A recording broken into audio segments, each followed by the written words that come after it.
তো আজ রেসেলমেনিয়া স্ম্যাকডাউনের সাথে আমরা বলতে পারি এই বছরের রেসেলমেনিয়া অবশেষে শেষ হলো। উফ, বিশাল লম্বা রেসেলমেনিয়া ছিল কিন্তু রেসেলমেনিয়া নাইট 2 এর মেন ইভেন্ট আমাদের ডিসঅ্যাপয়েন্ট করলেও আজকের রেসেলমেনিয়া স্ম্যাকডাউনের মেন ইভেন্ট কিন্তু আমাদের একদমই ডিসঅ্যাপয়েন্ট করেনি। তো স্ম্যাকডাউনকে নিয়ে কথা হবে এই ভিডিওতে। স্ম্যাকডাউনে মেন কী হলো সেটা নিয়ে কথা বলবো। তো ভিডিওটা পুরোটা দেখো, স্কিপ করো না, কারণ তোমরা দেখছো Rachel entertainer. So let's start the entertainment.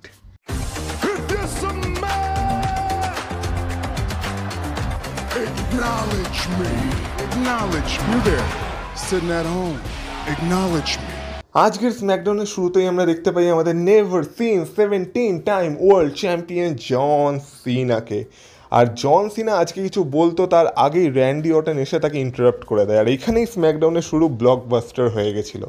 আর যখন কোনো মানুষের মনে কোনো শয়তান ভর করে তখন সে অনেক বাজে বাজে কাজ করতে থাকে, কিন্তু তবু কিছু ভালো মানুষ আছে যারা তাকে শেষবারের মতো বোঝানোর চেষ্টা করে যে সে আসলে কী মানুষ ছিল। কিন্তু যেহেতু তাদের মনে শয়তান ভর করে থাকে তো তারা কিছুতেই সেটা বুঝতে চায় না। তো জন সিনার সাথে আজকে সেম হালই হয়েছে, কারণ আজকে র্যান্ডি অর্টন এসে জন সিনাকে বোঝানোর চেষ্টা করছিল যে এই যে জন সিনা এতদিন ধরে বলতো হাসেল, লয়্যালটি, রেসপেক্ট, এইটার শুধুমাত্র কোনো ক্যাচ ফেস ছিল না, এইটা অ্যাকচুয়ালি জন সিনা নিজের জীবনে মেনে চলতো। আর জন সিনা এই কারণেই জন সিনা হতে পেরেছে। জন সিনা আসলে ওরকমই মানুষ ছিল। আর জন সিনা এই যে এত উইশ কমপ্লিট করেছে, মেকা উইশে এত বাচ্চাদের, এগুলো কি শুধুমাত্রই একটা নাম্বার ছিল? না, এগুলো শুধুমাত্র নাম্বার ছিল না, এইগুলোই জন সিনাকে জন সিনা বানিয়েছিল। জন সিনা এটাকেই মিন করতো, কিন্তু এখন জন সিনা যেটা করছে সেটা র্যান্ডি অর্টন কিছুতেই বুঝতে পারছে না। আর র্যান্ডি অর্টন তার সাথে সাথে আজকে জন সিনাকে একটা অ্যাডভাইসও দিয়েছিল। র্যান্ডি অর্টন বলেছিল যে আমি বুঝতে পারছি জন সিনার জীবনে একটা বিশাল বড় ভয়েডের সৃষ্টি হয়েছে, আর সেটাকে ভরার জন্য এখন জন সিনার যেটা করা দরকার সেটা হচ্ছে জন সিনার কিছু বাচ্চা কাচ্চা করা দরকার নিজের। কারণ জন সিনা যখন একটা বাবা হবে তখন জন সিনা বুঝতে পারবে যে অ্যাকচুয়ালি বাচ্চাদের সাথে কেমনভাবে ব্যবহার করতে হয়। আর আমরা জানি যে জন সিনার এতদিনে বিয়েও হয়নি, কোনো বাচ্চা কাচ্চাও হয়নি, তো জন সিনার জন্য এটা একটা ইনসাল্টই ছিল। তো জন সিনা তখন র্যান্ডি অর্টনকে বলছে যে তুই আমাকে প্যারেন্ট সেমিং করছিস, তো আমি তোকে বলি যে আমি কেন এখনও কোনো বাচ্চা কাচ্চা নিইনি বা আমার কেন এখনও কোনো বাচ্চা কাচ্চা হয়নি, কারণ আমি গত 25 বছর ধরে এদের সবার বাচ্চাকে মানুষ করে যাচ্ছি। আর এদের সবার বাচ্চাকে এরা যত না মানুষ করেছে তার থেকে বেশি মানুষ তো আমি করেছি, আমি বেশি শিক্ষা দিয়েছি এদের। কারণ র্যান্ডি অর্টন আজকে এটাও বলেছিল যে র্যান্ডি অর্টনের জন সিনার দেখা আজ থেকে 25 বছর আগে হয়েছিল।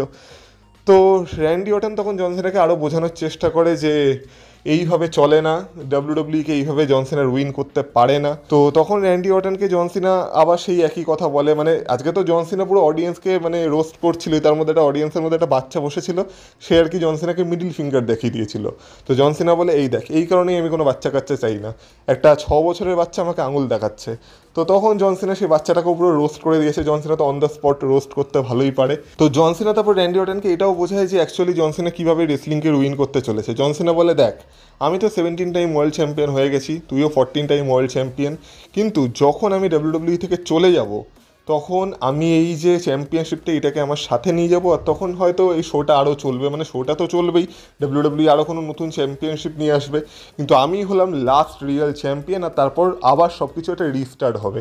আর এই যে তোর 14 বারের তুই চ্যাম্পিয়ন, সেটা আবার ঘুরে ফিরে জিরোয় গিয়ে দাঁড়াবে, মানে তোকে আবার প্রথম থেকে শুরু করতে হবে। তখন র্যান্ডি অর্টন বলে যে সবাই ঠিকই বলে যে এখন একটা ক্রেজি সময় চলছে, এখন 2025, আর এই সময় দাঁড়িয়ে আমি হলাম একটা গুড গাই আর তুই হলি একটা ব্যাড গাই, কিন্তু যাই হোক না কেন আমি বোকা ছিলাম যে আমি তোকে বোঝানোরও চেষ্টা করছিলাম, তোকে বুঝিয়ে কোনো লাভ নেই। তো তোর কি মনে হয় তুই লাস্ট রিয়েল চ্যাম্পিয়ন? তো ঠিক আছে, চ তাহলে তোর টাইটেলটাকে অন দ্য লাইন রাখ, আমরা একটা ম্যাচ করে দেখে নিই কে আসলে লাস্ট রিয়েল চ্যাম্পিয়ন। এবার আগেকার জন সিনা হলে হয়তো এটাকে অ্যাকসেপ্ট করে নিত, কিন্তু এখনকার জন সিনা তো আমরা জানি কেমন। তো জন সিনা এটাকে অ্যাকসেপ্ট করে না, মানে আজকের স্ম্যাকডাউনের জন্য অ্যাকসেপ্ট করে না। জন সিনা বলে দেখ, আমি এখন তো অ্যাকসেপ্ট করবো না, কিন্তু ঠিক আছে তুই আমার সাথে ম্যাচ করতে চাস তো ম্যাচ আমাদের হবে। কোথায় হবে? ব্যাকল্যাশে গিয়ে হবে। আর ব্যাকল্যাশ যেহেতু এখন সেন্ট লুইস থেকে হচ্ছে, সেটা তোর হোম টাউন, আর আমি চাই তুই তোর বেস্ট ভার্সনটাকে নিয়ে আমার সামনে আয়, কারণ তোর হোম টাউনে দাঁড়িয়ে আমি যখন তোকে হারাবো তখন তোর কাছে আর কোনো এক্সকিউজ থাকবে না আমার সাথে আবার মানে একটা ম্যাচ করার জন্য। তো এটাই আমাদের লাস্ট ম্যাচ হতে চলেছে, আর এইখানে আমি তোকে দেখিয়ে দেবো যে আমি কেন হলাম লাস্ট রিয়েল চ্যাম্পিয়ন। আর তুই একটা মোমেন্ট নিয়ে নে আর দেখ লাস্ট রিয়েল চ্যাম্পিয়নকে কেমন মনে হয়, আর এই বেল্টটাকেও ভালো করে দেখে নে, কারণ এই চ্যাম্পিয়নশিপটা এটাই হয়তো সব থেকে কাছ থেকে তুই দেখছিস, কারণ এর থেকে বেশি কাজ থেকে তুই আর দেখতে পাবি না। এই বলে জন সিনা একটা মানে ডার্টি ট্যাকটিক্স অবলম্বন করে, যখন চ্যাম্পিয়নশিপটাকে র্যান্ডি অর্টনের দিকে ছুড়ে দেয়, তারপর র্যান্ডি অর্টনকে একটা চিপ শট মেরে দেয়, তারপর র্যান্ডি অর্টনের উপর অ্যাটাক করতে থাকে। আর তারপর ঠিক সেমভাবে যেভাবে কোডি রোডসের উপর চ্যাম্পিয়নশিপ দিয়ে জন সিনা অ্যাটাক করে কোডি রোডস হারিয়েছিল, সেমভাবে র্যান্ডি অর্টনের উপর অ্যাটাক করতে যায়। কিন্তু র্যান্ডি অর্টন তো মানে যাকে বলে চোরের উপর বাটপাড়ি করা, তো র্যান্ডি অর্টন সেইটাকে আর কি অ্যাভয়েড করে তাকেই লাগিয়ে দেয় একটা RKO। আর জন সিনার খেলা আজকে স্ম্যাকডাউনে এখানেই শেষ হয়ে যায়। তো র্যান্ডি অর্টন তারপর আবার চ্যাম্পিয়নশিপটাকে নিজের হাতে তুলে নেয় আর বলে 15। তো র্যান্ডি অর্টনের লক্ষ্য এখন 15বারের চ্যাম্পিয়ন হওয়া আর জন সিনাকে আটকানো, যাতে সেই চ্যাম্পিয়নশিপটা নিয়ে চলে না যেতে পারে। আর তার আগে র্যান্ডি অর্টনকে জন সিনা মানে র্যান্ডি অর্টন জন সিনাকে এই কথাও বলেছিল যে দেখ, তুই হলি একটা গেস্ট আর আমি হলাম এখানে একটা ফার্নিচারের মতো, কারণ আমি ডাব্লিউডাব্লিউইতে থাকবো কিন্তু তুই ক্ষণিকের অতিথি, তুই কিছুক্ষণ পর চলে যাবি। তখন জন সিনা তার উত্তরে এই কথাটাও বলেছিল যে এই কথাটা আমাকে অনেক দিন ধরে অনেকেই বলে আসছে আর আমি শুনে শুনে পাগল হয়ে গেছি, কিন্তু এটা পুরোটাই হচ্ছে পার্সপেক্টিভের উপর। আর এই কথাগুলো তারাই বলে যারা জীবনে অন্য কিছু করতে পারে না। হ্যাঁ, আমি ডাব্লিউডাব্লিউই ছাড়াও অন্যান্য ফিল্ডে গিয়ে সাকসেস পেয়েছি আর এই কারণেই তোদের হয়তো একটু জ্বলন হয়। মানে এইসব আজকে মানে পুরো রোস্ট ব্যাটেল চলেছে দুইজনের মধ্যে।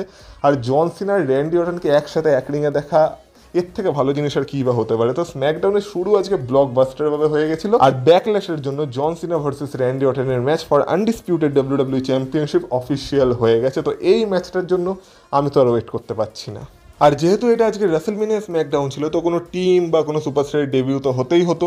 তো আজকে এনএক্সটির ফর্মার ট্যাগ টিম চ্যাম্পিয়ন্স, যারা কিনা NXT tag team championship recently হেরে গেছে, তারা স্ম্যাকডাউনে ডেবিউ করে। আর আমি এখানে অ্যাক্সিওমের কথা বলছি। তাদের ম্যাচ ছিল আজকে বার্তো আর গার্জার সাথে, যেখানে ডেবিউ ম্যাচ কোন টিমই বা হারতে পারে, যেখানে অ্যাক্সিওম আজকে জিতে গেছে।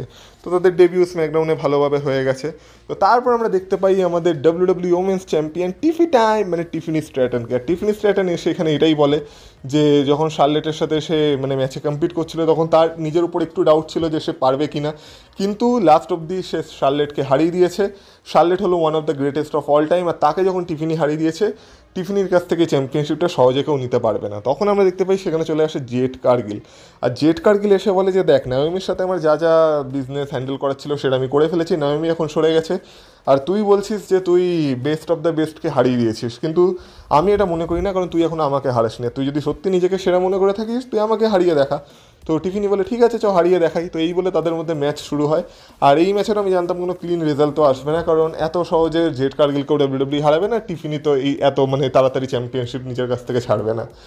তো এটাই হয় এই ম্যাচে, কারণ এই ম্যাচের মাঝখানে আমরা দেখতে পাই নাওমি এসে ইন্টারফেয়ার করে। আর জেড কার্গিল হয়েছিল যে নাওমি হয়তো বেরিয়ে গেছে, কিন্তু নাওমি এখনও তার চোখ জেড কার্গিলের দিকেই রেখেছে। তো ফিউডটা আরও এক্সটেন্ড হবে। তো জেড কার্গিল তো নাওমির উপর মানে নাওমি জেড কার্গিলের উপর অ্যাটাক করে দেয়। আর তারপর আমরা দেখতে পাই টিফিনি আবার যখন নিজে দু পায়ে দাঁড়িয়ে যায়, তখন নাওমি টিফিনিকে ভয় পেয়ে রিং ছেড়ে চলে যায়। কিন্তু তখন পেছন থেকে নায়া জ্যাক্সেরও রিটার্ন হয়, আর নায়া জ্যাক্স এসে টিফিনির উপর অ্যাটাক করে দেয় আর খুব বাজেভাবে টিফিনিকে মারে, তার ফিনিশারও টিফিনির উপর দেয়। তারপর তার চ্যাম্পিয়নশিপটা নিয়ে রেইস করতে থাকে।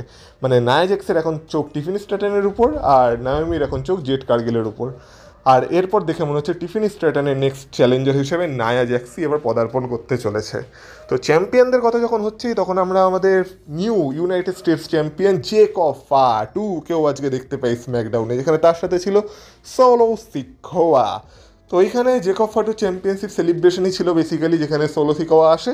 আর প্রথম দিকে যে প্রোমোটা সোলো সিকোয়া কাট করে, সেটা দেখে মনে হয় যে জেকব ফাটু না, সোলো সিকোয়াই চ্যাম্পিয়ন হয়েছে, আর সব কিছু সোলো সিকোয়া নিজের ক্রেডিট আনতে চাইছে, মানে নিজেকেই ক্রেডিট দিতে চাইছে সব কিছুর জন্য। তো সোলো সিকোয়া বলে যে জেকব ফাটুকে যখন কেউ চিনত না, আমি তখন জেকব ফাটুর মধ্যে একটা চ্যাম্পিয়ন দেখেছিলাম। আমি ভেবেছিলাম যে এই হবে ডাব্লিউডাব্লিউর নেক্সট চ্যাম্পিয়ন, এই হলো ডাব্লিউডাব্লিউর ফিউচার। আর আমি ওর মধ্যে সেই পোটেনশিয়াল দেখতে পেয়ে আমি ওকে ডাব্লিউডাব্লিউতে এনেছিলাম, আমি ওকে সুযোগ করে দিয়েছিলাম, আর আমার জন্যই এখন চ্যাম্পিয়ন হতে পেরেছে। তো এত যখন আমি করছিল, তখন জেকব ফাটু বলে তুই বেটা মাইক দে, প্রচুর আমি করছিস। তো মাইকটা নিয়ে নেয়, সোলো সিকোয়াকে কোনো রকম পাত্তা দেয় না। সোলো সিকোয়াকে মুখের উপর বলে যে দেখ, আমি তোর জন্য চ্যাম্পিয়ন হইনি, কারণ আমি তোকে বলেছিলাম যে তুই আমার সাথে থাক বা তুই আমার সাথে না থাক, আমি চ্যাম্পিয়ন হতে চলেছি, আর আমি এই কারণেই চ্যাম্পিয়ন হয়েছি। তো সোলো সিকোয়া জেকব ফাটুর মধ্যে এখনও টেনশন দেখা যাচ্ছে, কিন্তু এরই মাঝে সেখানে চলে আসে আমাদের LA নাইট আর রোস্ট করতে শুরু করা যায়। আর LA নাইটের রোস্ট করা যখন চলতে থাকে, তখন আবার ইন্টারাপ্ট করে তার মাঝখানে আমাদের ড্রিউ ম্যাকেন্টায়ার। আর ড্রিউ ম্যাকেন্টায়ার তারপর বলে যে দেখ ভাই, আমি তো ড্যামিয়ান প্রিস্টকে থ্যাংক ইউ বলতে চাই, কারণ ড্যামিয়ান প্রিস্ট আমাকে সুযোগ দিয়েছে তাকে রাসেলমেনিয়া এত বাজেভাবে হিউমিলিয়েট করার জন্য। কিন্তু যাই হোক না কেন, ড্যামিয়ান প্রিস্টের থেকে এখন আমি আগে এগিয়ে গেছি। আর এরপর আমি ভেবেছিলাম যে আমি জন সিনাকে চ্যালেঞ্জ করব, কিন্তু ওই নেপোকিট আমাদের র্যান্ডি অর্টন সে এসে জন সিনাকে চ্যালেঞ্জ করে দিল, তো আমার আর এখন সুযোগ হলো না। তো তারপর আমি ভাবলাম যে এরপর কী করা যায়। তো আমার মনে হলো যে এখন ডাব্লিউডাব্লিউতে সব থেকে ব্যাড অ্যাস চ্যাম্পিয়নকে, মানে সব থেকে ডেঞ্জারাস চ্যাম্পিয়নকে, আর সেটা হলো জেকব ফাটু। আর আমি এই কারণেই জেকব ফাটুর সাথে একটা ম্যাচ করতে চাই, আর আমি ওই চ্যাম্পিয়নশিপটাকে চাই। তো তখন আর কি আমাদের এলএ নাইট মাঝখানে আবার তাকে রোস্ট করছিল যে তোর এসব মানে আউফাও কথা বলা হয়ে গেলে আমাকে বলিস। তো লাস্টে তখন ড্রিউ ম্যাকেন্টায়ার এলএ নাইটকে বলে যে তোর রোস্ট করা হয়ে গেছে, তুই অনেক জোক মারছিস না। আমার তো মনে হয় সব থেকে বড় জোক ছিল সেটাই, যেটা ছিল তোর লাস্ট ইউনাইটেড স্টেটস চ্যাম্পিয়নশিপ রানটা। তো এলএ নাইটের কাছেও তার কাউন্টার ছিল। এলএ নাইট বলে যে হ্যাঁ তুই আমাকে এটা বলতেই পারিস, আর আমিও ভেবেছিলাম বলবো যে তোর লাস্ট চ্যাম্পিয়নশিপ রিংটা একটা জোক ছিল, কিন্তু আমার তো সেটা মনেই পড়ে না। কারণ আমরা জানি যে ড্রিউ ম্যাকেন্টায়ার লাস্ট চ্যাম্পিয়নশিপ হোল্ড করেছিল আগের বছর রাসেলমেনিয়ায়, তাও মাত্র 5 মিনিটের জন্য। তো এইভাবে দুজনের মধ্যে ব্যাক অ্যান্ড ফোর্থ কথা চলতে থাকে। তো সেখানে চলে আসে নিক অল্ডিস, আর নিক অল্ডিস এসে বলে যে এইসব ঝামেলা ছাড়, তোদের দুজনের মধ্যে একটা ম্যাচ করে নেয়, এই ম্যাচে যে জিতবে সে হয়ে যাবে ইউনাইটেড স্টেটস চ্যাম্পিয়নশিপের নাম্বার 1 কন্টেন্ডার। তো পরে আমরা দেখতে পাই সেই ম্যাচটা শুরুও হয়, কিন্তু সেই ম্যাচেরও কোনো ক্লিন রেজাল্ট তো বেরায় না, মানে ক্লিন রেজাল্ট বেরায় না, কিন্তু একটা রেজাল্ট বেরায় আর কি। কারণ এই ম্যাচে আমরা দেখতে পাই মাঝখানে আমাদের সোলো সিকোয়া বাইরে থেকে ইন্টারফেয়ার করে মানে ড্রিউ ম্যাকেন্টায়ারকে জেতাতে চাইছিল। সেই ড্রিউ ম্যাকেন্টায়ারকে যার কারণে কিনা মানে যাকে কিনা সে হারিয়েছিল যখন তার রোমান রিংসের সাথে ম্যাচ হচ্ছিল তারই হোম টাউনে। আর সোলো সিকোয়ার কারণেই একসময় ড্রিউ ম্যাকেন্টায়ার হেরেছিল, আর সেই সোলো সিকোয়াই ড্রিউ ম্যাকেন্টায়ারকে এখন সাহায্য করতে চাইছে। তো ড্রিউ ম্যাকেন্টায়ারও তার সেই সাহায্যটাকে নিতেই যাচ্ছিল, কারণ তখন সে এলএ নাইটকে একটা ক্লেমোর দিতেই যাচ্ছিল, আর পেছন থেকে ড্যামিয়ান প্রিস্ট এসে আবার ড্রিউ ম্যাকেন্টায়ারের উপর অ্যাটাক করে দেয়। যেহেতু ড্যামিয়ান প্রিস্ট ড্রিউ ম্যাকেন্টায়ারের উপর অ্যাটাক করে দেয়, তো ডিসকোয়ালিফিকেশনের মাধ্যমে এই ম্যাচটা ড্রিউ ম্যাকেন্টায়ার জিতেও যায়। তো এলএ নাইটের এটা সহ্য হয় না, এলএ নাইট ড্যামিয়ান প্রিস্টকে বলতে থাকে যে এটা তুই কী করলি। আর এর মাঝখানে জেকব ফাটু বলে অনেক হয়েছে তোদের, আমি আর সহ্য করতে পারছি না, আমি হলাম চ্যাম্পিয়ন, এবার আমি দেখাচ্ছি আমি কি, বলে পুরো রিংকে ক্লিয়ার করে দেয়। সে ড্যামিয়ান প্রিস্টের উপর অ্যাটাক করে, সে এলএ নাইটের উপর অ্যাটাক করে, সে ড্রিউ ম্যাকেন্টায়ারের উপর অ্যাটাক করে, আর লাস্টে সে নিজে স্ট্যান্ড টল করে আর সবাইকে বুঝিয়ে দেয় যে কেন জেকব ফাটু হলো আমাদের brand new United States champion. তো এইটাই একটা চ্যাম্পিয়নকে একটা চ্যাম্পিয়ন বানায়। আর জেকব ফাটুর মধ্যে পোটেনশিয়াল তো আছে, এখন শুধু ডাব্লিউডাব্লিউ ভালোভাবে তার চ্যাম্পিয়নশিপ রিংটাকে বুক করলে জেকব ফাটু বিশাল বড় সুপারস্টার হতে পারে। আর দেখে মনে হচ্ছে এটা হয়তো একটা মাল্টি-পার্সন ফিউডের দিকেও লিড করতে পারে, আর আলটিমেটলি যেটা জেকব ফাটু ভার্সেস সোলো সিকোয়ার দিকেই আমাদের নিয়ে যেতে পারে। তো দেখা যাক সেটা ফিউচারের কথা ফিউচারই বলবে। এবার ইউনাইটেড স্টেটস চ্যাম্পিয়নশিপের কথা যখন হচ্ছে, তখন আজকে স্ম্যাকডাউনে ওমেন্স ইউনাইটেড স্টেটস চ্যাম্পিয়নশিপেরও ম্যাচ ছিল, যেখানে আমাদের current women's United States champion Chelsea green তার চ্যাম্পিয়নশিপ ডিফেন্ড করছিল এগেন্স্ট জেলিনা ভেগা। এবার ডাব্লিউডাব্লিউ যেহেতু এখন ট্রিপল এ প্রমোশনকে কিনে নিয়েছে, আর এখন একটু মেক্সিকান সুপারস্টার আর ল্যাটিন সুপারস্টার একটু লুচাডোরদের একটু ডাব্লিউডাব্লিউ অন্য চোখেই দেখছে, আর সম্ভবত সেখানে ডাব্লিউডাব্লিউ ফিউচারে কোনো একটা প্রিমিয়াম লাইভ ইভেন্টও হতে পারে মেক্সিকোতে। তো সেই কারণে এখন জেলিনা ভেগার ভাগ্যে তো মানে অনেক ভালো কিছু লেখা ছিল, আর ভাগ্য বলা যেতে পারে সোনায় বাঁধানো ভাগ্য হয়ে গেছিলো।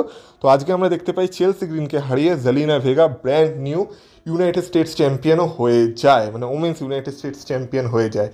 মানে বাইরে থেকে চেলসি গ্রিনকে সাহায্য করার জন্য তার বন্ধু বান্ধবীরাও এসেছিল, কিন্তু তারা বেশি কিছু করতে পারে না, কারণ রেফারি তাদেরকে বের করে দেয়, আর আমাদের জেলিনা ভেগা হয়ে যায় brand new women's United States champion. তো কংগ্রাচুলেশনস টু জেলিনা ভেগা। এবার দেখা যাক এই চ্যাম্পিয়নশিপটাকে সে কতটা ইন্টারেস্টিং বানাতে পারে।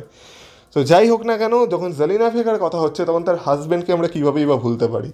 তো আমরা মিসকে দেখতে পাই, মিস আজকে এসে জাস্ট ডাব্লিউডাব্লিউইর যে ম্যানেজমেন্ট তাকে কমপ্লেন করতে থাকে যে কীভাবে কোডি রোডস আর জন সিনার ম্যাচ হতে পারে, আর কোডি রোডস যে কিনা এতদিন চ্যাম্পিয়ন ছিল সে তো জন সিনাকে হারাতেও পারলো না রেসলমেনিয়ার মেইন ইভেন্টে, কিন্তু মিস তো জন সিনাকে হারিয়ে রেখেছে রেসলমেনিয়ার মেইন ইভেন্টে, তো মিস কেন রেসলমেনিয়াতে সুযোগ পেল না।